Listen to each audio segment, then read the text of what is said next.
Welcome to Govihari channel. Subscribe అయితే చేయండి. Hi friends, ఎలా ఉన్నారు? ఇప్పుడు మనం వచ్చేసి అహోబిల క్షేత్రంలో ఉన్నాము. ఇప్పుడు మెయిన్ రోడ్ అయితే ఉంది కదా, ఆ రోడ్డు మీద నుంచి ఇప్పుడు మనం మెయిన్ ఆలయానికి అయితే అహోబిలంలో ఉన్న మెయిన్ ఆలయానికి అయితే వెళ్తున్నాము. చూడండి, ఇది మెయిన్ ఆలయానికి వెళ్ళే దారి. ఇది మొత్తం వచ్చేసి సో ఇక్కడ ఏంటంటే విషయం, ఎవరైనా సరే ఈ అహోబిలానికి వచ్చినప్పుడు ఇక్కడ ఉండటానికైతే సత్రాలు అయితే ఉన్నాయి. కొన్ని సత్రాలు ఉన్నాయి, ప్రైవేట్ రూమ్స్ కూడా అవైలబుల్ ఉంటాయి. అయితే సత్రంలలో వచ్చేసి ఏంటంటే మనకి 600 రూపాయలు అయితే తీసుకుంటారు ఒక రూమ్కి వచ్చేసి. ఇద్దరైనా ఉండొచ్చు, ముగ్గురైనా ఉండొచ్చు, అది మన ఇష్టం. అంటే మ్యాక్సిమం నలుగురు అయితే ఉండొచ్చు అక్కడ రూమ్స్ వచ్చేసి. తర్వాత వచ్చేసి ఆ సత్రంలో ఏంటంటే మనకి మధ్యాహ్నం సాయంత్రం భోజన ఫెసిలిటీస్ అయితే ఉంటాయి. బయట రూమ్స్కి అయితే ఉండదు ఎలాంటిది. సో ఇక్కడ ఫుడ్ కాస్ట్ కూడా ఎక్కువ ఉంటుంది బయట. చూడండి, ఇది వచ్చేసి మెయిన్ ఆలయానికి వెళ్ళే దారి. అయితే ఇక్కడ ఏంటంటే మనకి ఉండటానికైతే మాత్రం రూమ్స్ అవైలబుల్ ఉంటాయి 24 అవర్స్. రూమ్కి 600 తీసుకుంటారు. పొద్దున అయితే ఏమి ఉండదు, మధ్యాహ్నం సాయంత్రం అయితే భోజనం అవైలబుల్ ఉంటుంది. సో ఈ కిందనే వచ్చేసి మనం చూడదగ్గ ఏంటంటే మెయిన్ ఆలయం ఇది. ఇప్పుడు వెళ్ళేది వచ్చేసి ఇదంతా మెయిన్ ఆలయం. కనిపిస్తుంది కదా, ఇక్కడైతే కొన్ని సినిమా షూటింగ్స్ కూడా తీశారు. మీరు చూడొచ్చు ఇక్కడంతా. ఇప్పుడు మనం వచ్చే దారిలో నుంచి చూశారు కదా, అక్కడ నుంచి ఇక్కడంతా కొన్ని సినిమాలు అయితే తీశారు షూటింగ్ అయితే. ఇది చూడండి, ఇక్కడ నుంచి ఇంత చాలా అంటే చాలా బాగుంటుంది. అయితే ఇక్కడ దర్శనం చేసుకొని తర్వాత వచ్చేసి మనకి ఎవరైనా ఇక్కడ దర్శనం చేసుకోవాలంటే ఎర్లీ మార్నింగ్ 6కి లేచి ఫస్ట్ జ్వాలా నరసింహ దగ్గరికి అయితే వెళ్ళండి. అక్కడి నుంచి ఇక ఒక్కొక్కటి చూసుకుంటా రావచ్చు. ఇక్కడ ఏంటంటే మనకి మధ్యాహ్నం పూట ప్రతి ఆలయం అయితే మూసేస్తారు. 1 గంట తర్వాత నుంచి మరలా 3 గంటలకి అలా ఓపెన్ అయితే ఉంటుంది. 12:30 నుంచి అయితే క్లోజ్లో ఉంటుంది గుడి. సో ఎవరైనా రావాలనుకున్నప్పుడు ఏంటంటే మార్నింగ్ నుంచి ఆఫ్టర్నూన్కే, మరలా ఈవినింగ్ పూట అయితే ఓపెన్లో ఉంటుంది టెంపుల్ వచ్చేసి. చూడండి, ఇది మెయిన్ ఆలయానికి వెళ్ళే దారి. చూసారా, ఈ పక్కన వచ్చేసి కోనేరు. ఈ కోనేరులో అయితే మరి ఎవరినైతే మునగనీయట్లేదు. ఒకసారి చూసి వెళ్దాం కోనేరులోకి వెళ్ళేసి. లోపలికి ఇది ఇది ఉంది కదా, ఇటు కోనేరు. నేను చాలాసార్లు వచ్చాను. ఎప్పుడు వచ్చినా కానీ ఈ యొక్క కోనేరుకి అయితే మనకి ఇలా తాళమేసి అయితే ఉంటుంది. మనకి కోనేరులో మునగాలంటే ఒక మహానంది, యాగంటి, ఇక్కడ ఈ 2 చోట్ల అయితే మునగనిస్తారు. ఇక్కడైతే ఎప్పుడు మునగనీరు ఈ కోనేరులో అయితే. చూడండి, ఇది ఇక్కడ వచ్చేసి మెయిన్ ఆలయానికి వెళ్ళేది. మనం మెయిన్ ఆలయంలో అయితే ఎటువంటి వీడియో అయితే పర్మిషన్ అయితే ఇవ్వలేదు. సో అందుకని చెప్పేసి బయటే మీకు అయితే చూపిస్తున్నాను ఈ వీడియో వచ్చేసి. ఇక ఇక్కడి నుంచి అయితే మనం ఇది అయిపోయిన తర్వాత వచ్చేసి మనకి ఈ కిందనే ఈ దిగువ అహోబిలంలో చూడవలసినవి చత్రవట, యోగానంద, ఇవి 2 అయితే ఉంటాయి. వాటికి కూడా ఇప్పుడు వెళ్దాము. సో ఈవినింగ్ అవుతుంది కాబట్టి అక్కడ నాకు తెలిసి అయితే మూసేసి ఉంటారు. కొన్ని గుళ్ళల్లో ఏంటంటే 5 అయ్యేసరికి మూసేస్తున్నారు. ఇదిగోండి, ఈ రూట్ వచ్చేసి ఊర్లోనే ఆ మెయిన్ ఆలయం ముందు నుంచే డైరెక్ట్ రోడ్డు.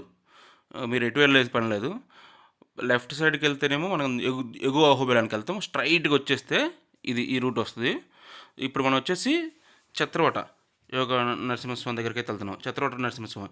ఈ చత్రవట నరసింహస్వామి యొక్క చరిత్ర ఏంటంటే, ఇద్దరు గంధర్వులు ఆహా మరియు ఊహు మేరుకొండ నుండి అహోబిలం చేరుకొని వటవృక్షం క్రింద భగవాన్ శ్రీ నరసింహస్వామిని కీర్తిస్తూ పాటలు పాడటం ప్రారంభించారట. వారి భక్తి గీతాలకు సంతసించిన భగవాను చత్రవట నరసింహస్వామి వారు ఈ ప్రపంచంలో అత్యుత్తమ గాయకులు అని వరం ప్రసాదించారట వారికి. ఈ యొక్క ఆలయ చరిత్ర చేసి అయితే దేవత యొక్క వివరణ ఏంటంటే ఇప్పుడు మనం వచ్చేసి ఇక్కడ ఆగాం కదా, ఇటు స్ట్రైట్ రూట్ వచ్చేసి యోగానంద. ఇప్పుడు మనం వెళ్ళేది వచ్చేసి చత్రవట. ఇప్పుడు ఈ చత్రవట చూసుకొని మనం యోగానంద కాడికి వెళ్దాము. కొద్దిగా ఇక్కడైతే రూట్ అయితే కొద్దిగా ఇబ్బందికరంగానే ఉంటుంది. చూడండి, ఈ స్ట్రైట్ మార్గం వచ్చేసి మనకి చత్రవట నరసింహస్వామి దగ్గరికి అయితే వెళ్తున్నాం. అయితే ఈ చత్రవట నరసింహస్వామి దగ్గర మనం వెళ్ళేసరికి ఆలయం చూసారా, ఈవినింగ్ పూట 5:30 అలా ఉంది. అయినా కానీ ఆలయం అయితే క్లోజ్లో ఉందని చెప్పారు. ఇక్కడ ఆలయం క్లోజ్లోనే ఉంది. మనకు వచ్చేసి యోగానంద దగ్గర కూడా క్లోజ్లో ఉందని చెప్పారు. అయినా సరే మీకు ఒకసారి మననైతే లోపల పర్మిషన్ తీసుకోలేరు కాబట్టి మనమైతే మామూలుగా మీకు రూట్ మార్గము ఎలా ఉంటుంది అక్కడ ఆలయం అనేది ఒకసారి చూపించడానికైతే ఈ వీడియో అయితే తీశాను. చూడండి, ఇది వచ్చేసి చత్రవట. ఇది ఆలయం వచ్చేసి. ఈ ఆలయం ఈ చిత్రవట ఆలయం ఏంటంటే శ్రీ చిత్రవట నరసింహస్వామి 4 చేతులతో తూర్పు ముఖంగా కూర్చున్న భంగిమలో అయితే ఉంటారు ఈ ఆలయంలో వచ్చేసి. అతను తన పై 2 చేతులతో చక్రము మరియు శంఖాన్ని పట్టుకున్నాడు. తర్వాత వచ్చేసి దిగువ కుడి చేయి అభయహస్తము మరియు తన దిగువ ఎడమ చేతితో తాళ ఆడతారట. అయితే ఇక్కడ ఈ యొక్క స్వామివారు ఇలాగైతే ఉంటారని చెప్పారు. ఈ యొక్క స్వామివారి చరిత్ర అయితే విన్నారు కదా. 2 గంధర్వులు ఆహా మరియు ఊహు మేరుకొండ నుంచి అహోబిలం చేరుకొని వటవృక్షం కింద భగవాన్ నరసింహస్వామి కోసం అయితే పాట పాడతారు. ఆ పాటకు మెచ్చి స్వామివారం అయితే వారికి వరమిస్తారట. ఇక ఇక్కడి నుంచి మనం యోగానంద స్వామి దగ్గరికి అయితే వెళ్దాము.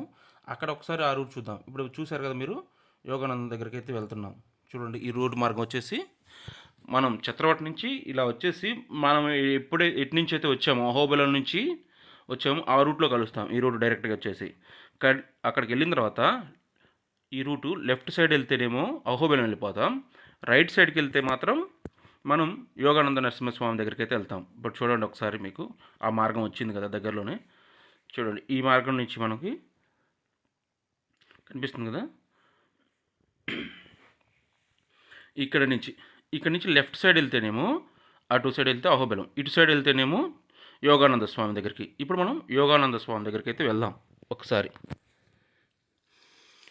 ఇది వచ్చేసి ఈ మార్గం వచ్చేసి యోగానంద స్వామి దగ్గరికి వెళ్ళే మార్గం. అయితే నడిచి వెళ్ళొచ్చు అని అనుకుంటారు, కానీ ఎవరైతే నడవలేకుంటే కొద్దిగా దూరంగానే ఉంటాయి ఊర్లో నుంచి. So autos వెళ్తుంటాయి.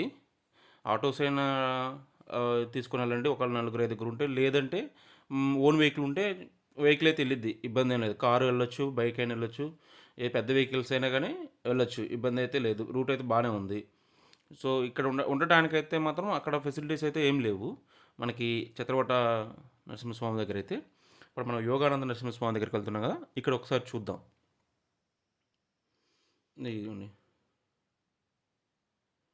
ఇక్కడ వచ్చేసి ఇటు సైడ్ ఇక్కడ ఒక చిన్న ఊర్లాగా మామూలుగా అయితే ఉన్నాయి. ఇక్కడ ఇది చివరగా అయితే ఉంది. ఇక ఇక్కడి నుంచి ఇదిగోండి ఇటు వెళ్తే మనకి యోగానంద నరసింహస్వామి.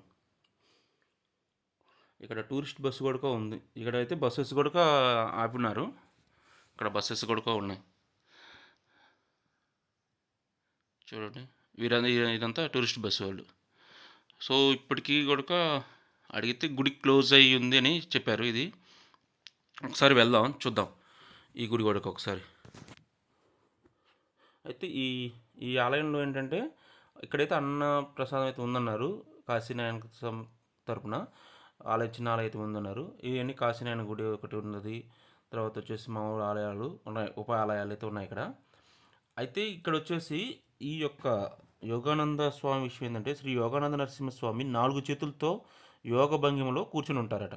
ఈ స్వామివారి చరిత్ర ఏంటంటే, రాక్షసుడు హిరణ్యకశిపుని వధించిన తర్వాత భగవాన్ నరసింహస్వామి భక్త ప్రహ్లాదుడికి రాజనీతి శాస్త్రాన్ని మరియు యోగ శాస్త్రాన్ని బోధించాడట. మానసిక ఒత్తిడి నుంచి ఉపశమనం పొందడానికి భగవాన్ బ్రహ్మదేవుడు యోగానంద నరసింహస్వామిని పూజించారట. అందుకని ఈ స్వామివారికి యోగానంద స్వామి నరసింహస్వామి అని పేరైతే వచ్చింది ఈ స్వామివారి. ఇది చూడండి, ఇదంతా ఆలయ యొక్క ప్రాంగణం వచ్చేసి, ఇదంతా ఆలయ ప్రాంగణం. ఒకసారి చూడండి, ఇక్కడ ఆ వెహికల్ వస్తుంది కదా, అది వచ్చేసిందంటే ఈ కాశీనాయన చెప్పాం కదా ఇందులో భోజన వసతులు అయితే ఉంటాయని చెప్పేసి దానికి సంబంధించిన వెహికల్ ఏదైతే ఆ సరుకులు తీసుకొచ్చారు దాంట్లో వచ్చేసి. ఇప్పుడు మనం వచ్చేసి కారంజ నరసింహస్వామి, ఈ ఆలయం వచ్చేసి శ్రీ కరంజ నరసింహస్వామి. ఈ కరంజ నరసింహస్వామి ఏంటంటే దిగువ అహోబిలం నుంచి ఎగువ అహోబిలం వెళ్ళే రోడ్లోనే ఉంటుంది. ఇది వచ్చేసి మనకి ఈ చూడండి, నేను ఇందాక చూశారు కదా కార్లు ఉన్నాయి రోడ్డు మీదనే ఉంటుంది కారంజ నరసింహస్వామి. మనం ఎక్కడికో దూరంగా నడిచి వెళ్ళేదైతే లేదు. ఈ కరంజ నరసింహస్వామి ఏంటంటే ఈ యొక్క శ్రీ కరంజ నరసింహస్వామి దివ్యమూర్తి ధ్యాన శ్లోకంలో వివరించబడిందంట. అయితే 4 చేతులతో వీరు వచ్చేసి మనకి ఉగ్రస్తంభం కాడికి వెళ్ళేటప్పుడు వీరికి తోడుగా ఉన్నానని చెప్పేసి ఇలా అన్నారు. సరే ఇక్కడి నుంచి వెళ్దాం. 4 చేతులతో యోగానందలో కూర్చొని ఉన్నాడట. అతను తన కుడి చేతితో చక్రము మరియు ఎడమ చేతిలో సారంగం విల్లు పట్టుకొని ఉన్నాడు. అతని నుదుటిపై 3వ కన్ను వరకు ఉంటుందట. అయితే శ్రీ కరంజ నరసింహస్వామి గోపిల మహర్షికి జ్ఞానాన్ని అనుగ్రహించారట. హనుమంతుడు ఇక్కడ భగవాను పూజించాడు. శ్రీ కరంజ నరసింహస్వామి కన్ను ఫలనేత్ర, నుదుటిపై కన్ను ఉంటుందంట. అయితే చూసారు అక్కడ కనిపిస్తుందా, అది ఆంజనేయ స్వామి విగ్రహం ఉంది ఇక్కడ లోపల వచ్చేసి. అయితే శ్రీ కరంజ నరసింహస్వామి భక్తకవి శ్రీమాన్ తాళ్లపాక అన్నమాచార్యులు ఫలనేత్రనాల ప్రబల విద్యులత కేలి విహారి లక్ష్మీ నరసింహ అనే ప్రసిద్ధి సంకీర్తనలో శ్రీ కరంజ నరసింహస్వామికి ప్రార్థనలు చేశారట. ఇప్పుడు మనం వచ్చేసి ఇక అహోబల నరసింహస్వామి, ఇది ఎగువ అహోబలం తెలుసు కదా. ఇక్కడ ఈ నరసింహస్వామి గురించి ఏంటంటే, శ్రీ అహోబల నరసింహస్వామి ఒక గుహలో వీరేసిన భంగిమలో ఎత్తైన వేదికపై కూర్చుని ఉంటాడట. హిరణ్యకశిపుని చంపే మహాగ్రహ స్వరూపంతో భగవాను 2 చేతులతో ఉన్నాడు. భక్త ప్రహ్లాదుడు భగవాన్ ముందు కూర్చొని ఉంటాడు. అయితే ఈ గుహ పక్కనే చెంచు లక్ష్మీదేవి కూడా ఉంటుంది ఈ గుహలో. ఇది వచ్చేసి మెయిన్ ఆలయం. మనం ఇందాక కింద పార్కింగ్ ఏరియా చూసాం, ఇది ఆలయం. ఈ ఆలయం గురించి చరిత్ర ఏంటంటే, అహోబల క్షేత్రంలో ప్రధాన దైవం శ్రీ అహోబిల లక్ష్మీ నరసింహస్వామి. ఈ చిత్రంలో సన్నిధి భగవాన్ గుహలో ఎత్తైన వేదికపై కూర్చొని ఉంటాడు. ముందు భక్త ప్రహ్లాదుడు ఉన్నాడు.